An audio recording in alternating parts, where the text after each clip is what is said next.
জামাত ইসলামের রাজনীতি একদম রাইট ট্র্যাকই আছে। দর্শক, রংপুরে আমিরে জামাত এবং জামাত ইসলামের সহযোদ্ধা যারা আছেন তারা সবাই মিলে একযোগে ভারতের আধিপত্যবাদের বিরুদ্ধে কঠিন ঐতিহাসিক ঘোষণা দিয়েছেন। ভারতের সীমান্তের পাশে দাঁড়িয়ে ভারতের আধিপত্যবাদের কবর রচনার হুমকি দিয়েছেন। তো দর্শক, এটা খুবই তাৎপর্যপূর্ণ। বাংলাদেশের রাজনীতি কি, জামাতের রাজনীতি কি, একটা সহজ কথা বলি। প্রথমে থিওরিটিক্যাল কথা বলি, তারপরে আমিরে জামাত কি করেছেন সেদিকে যাই। জামাত যদি মনে করে, এবং জামাতের কারো কারোর মধ্যে এই মনে করাটা ঢুকে গিয়েছিল, জামাত যদি মনে করে যে না, ভারত এটা একটা বাস্তবতা, ভারতকে একদম রাগিয়ে কি বাংলাদেশে টিকে থাকা যায় না, বাংলাদেশে ক্ষমতা আসতে হলে ভারতের সাথে একটা সুন্দর বাবুসোনা টাইপের সম্পর্ক লাগবে, এবং ভারতের আস্থা অর্জন আগে করতে হবে, তারপরে ক্ষমতা আসতে হবে। নইলে জনগণ ভোট দিলেও ভারত ক্ষমতা আসতে দিবে না। ওই যে ডিপ স্টেট ফলাফল পাল্টে দেয়, আমরা দেখেছি জনগণ ভোট দিলেই ক্ষমতা আসা যায় না। অতএব ভারতের সাথে আমাদের একটা সমঝোতা দরকার। এটা যদি জামাত চিন্তা করে তাহলে জামাত ধ্বংস। আরে জামাত তো দূরের কথা, ভারত তো বিএনপিকে বিশ্বাস করে না। বিএনপির সাথে উপর উপর একটা সম্পর্ক রাখে, কিন্তু সুযোগ পেলে তো তারেক রহমানকে হত্যা করবে। তো সেখানে জামাতের সাথে ভারত আন্ডারস্ট্যান্ডিং এ যাবে, সমঝোতা করবে, মিশবে, কিন্তু দিন শেষে জামাতকে ছুরি মারবে।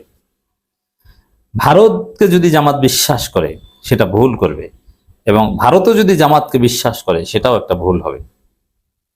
আর বাংলাদেশের রাজনীতির প্রধান সমস্যা হচ্ছে ভারতের আধিপত্যবাদ। এই ক্ষেত্রে জামাতের রাজনীতি বা দেশপ্রেমিকদের রাজনীতি যদি কেউ নিজেদের রাজনীতি দাঁড় করাতে চায়, সে অল আউট ভারতের আধিপত্যবাদের বিরুদ্ধে দাঁড়াবে। একদিন বাংলাদেশে তার রাজনীতি কায়েম হবে। আপনি বাবুসোনা বলে ভারতের সাথে সমঝোতা করে ক্ষমতা আসবেন না, ক্ষমতা আসতে পারলেও টিকবে না, তারাই আপনাকে ফেলে দিবে, হাত ছেড়ে দিবে। তো এই জন্যে ভারতের আধিপত্যবাদের বিরুদ্ধে লড়াই হচ্ছে বাংলাদেশের আসল রাজনীতি, রাইট ট্র্যাকের রাজনীতি। এখন তাহলে এই প্রশ্নটার উত্তর কি হলো, যে জনগণ ভোট দিলেই ক্ষমতা আসা যায় না, নানান গোষ্ঠীকে ম্যানেজ করতে হয়, যে না, এইটাকেই আপনাকে এই রাজনৈতিক লড়াইয়ের মাধ্যমে এই জায়গায় যেতে হবে, যে নানান গোষ্ঠীকে ম্যানেজ করতে হয়, ওই নানান গোষ্ঠীর মধ্যে অ্যাটলিস্ট ভারত থাকবে না, সেটা আপনি রাজনৈতিকভাবে নিশ্চিত করবেন। রাজনৈতিক আন্দোলনের মাধ্যমে ভারতের আধিপত্যবাদের বিরুদ্ধে লড়াই করে নানান গোষ্ঠী না, কোনো গোষ্ঠীকেই ম্যানেজ করে ক্ষমতায় যেন আসতে না হয়, আপনি সেই রাজনীতি করবেন, আপনার রাজনীতি কায়েম হবে। নইলে আপনি আজকে আছেন কালকে নাই, নইলে আপনি আজকে ক্ষমতা আসতে পারলেও কালকে আওয়ামী লীগের মতো পালানো লাগবে। এজন্যে জামাতের রাজনীতি শুড বি ভারতের আধিপত্যবাদের বিরুদ্ধে অল আউট আন্দোলন। কারণ বাংলাদেশের রাজনীতির প্রধান সমস্যা ভারতের আধিপত্যবাদ। ভারতকে হটাতে পারলেই বাংলাদেশে শান্তি। এমনকি আমি যে কথাটা প্রায় বলি, বাংলাদেশে যদি ভারতের আধিপত্যবাদ না থাকে তাহলে আওয়ামী লীগও আমাদের দেশের কোনো সমস্যা না।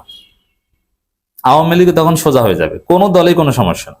যে বাংলাদেশে কোনো ভারতের আধিপত্যবাদ নাই, দ্যাট মিনস ভারতের দালাল নাই, ইন্ডিয়ান হেজিমনি নেই। যেমন বাংলাদেশে নেপাল ভুটানের কোনো দালাল আছে, মালদ্বীপের কোনো দালাল আছে? নাই। কারণ মালদ্বীপ, নেপাল, ভুটান এদের সাথে সম্পর্ক আছে। আমরা প্রচুর পরিমাণে মালদ্বীপ যাই, নেপালও যাই, ভুটানও কেউ কেউ যাই মাঝে মাঝে, কিন্তু তাদের কোনো দালাল নাই, কারণ তাদের হেজিমনি নেই, তাদের আধিপত্যবাদী নীতি নেই।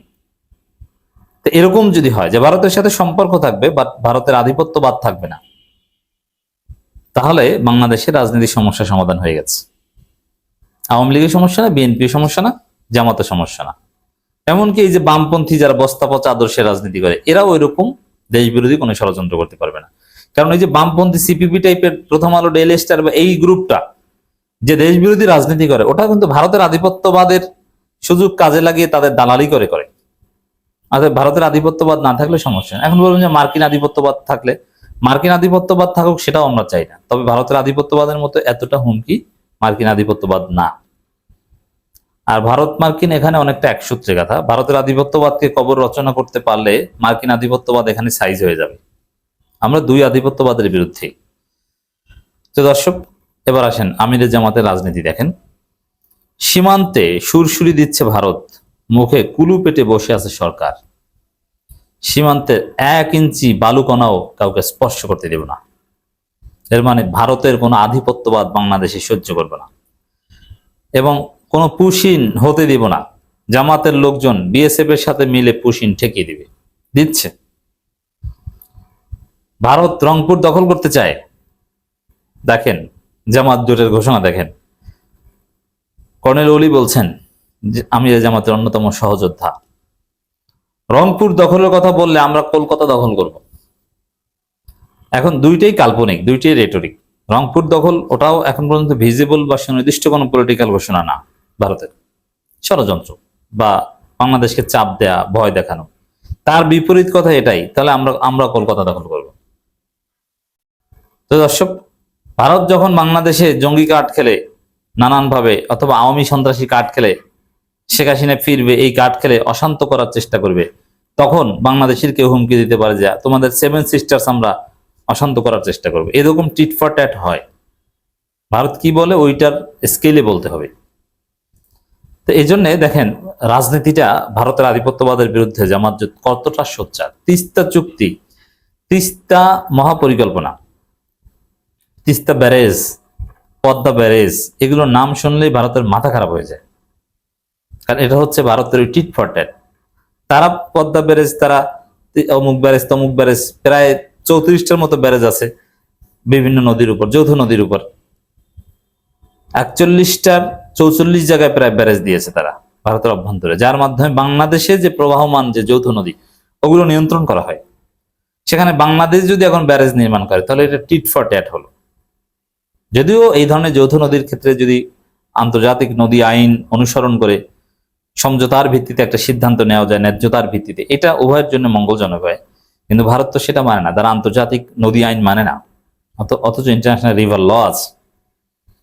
আসিফ নজরুল ঢাকা বিশ্ববিদ্যালয়ে রিভার ল পড়াতেন। তো দর্শক, এই জন্য রাজনীতি হচ্ছে এখন টিট ফর ট্যাট। তারা ইট মারবে, পাটকেল খেতে হবে। তারা পুশিন করার চেষ্টা করবে আর বাংলাদেশের জনগণ আঙ্গুল চুষবে না, তারা পাল্টা তাদেরকে ঠেকিয়ে দিবে যে যাও তোমরা। তো দর্শক, জামাত আছে, অতএব রংপুর কিংবা গাইবান্ধার পলাশবাড়ি বা কোনো কিছু দখল করবে, ইটস টোটালি ইম্পসিবল। কোন রামমূর্তির ষড়যন্ত্রের মাধ্যমে কোনোভাবে বাংলাদেশের এক খণ্ড বালুকণাও ভারতে স্পর্শ করতে পারবে না, কারণ জামাত আছে। জামাতের রাজনীতি এটি হওয়া উচিত এবং এটাই হচ্ছে, এটি ঠিক আছে। তো দর্শক, আরো নানান বিষয়ে রংপুরে আমির জামাত যে বক্তব্য দিয়েছেন, আমি তার বক্তব্য, অনেক বক্তব্য আছে, নানান বক্তব্য বিশ্লেষণ করা যায়, কিন্তু আমার কাছে সবচেয়ে গুরুত্বপূর্ণ তিনি ভারতের আধিপত্যবাদের বিরুদ্ধে চূড়ান্ত বার্তা দিয়েছেন, নাহিদ ইসলাম দিয়েছেন, বা অন্যান্য নেতা যারা আছেন, রাশেদ প্রধান থেকে শুরু করে সবার, পুরো জামাত জোটের কণ্ঠে সুর একটাই, ভারতের আধিপত্যবাদের বিরোধিতা। এইটি রাজনীতি, এইটি রাইট ট্র্যাক, এইটি বাংলাদেশকে বাঁচাবে, এই রাজনীতিরই ভবিষ্যৎ আগামীর বাংলাদেশ।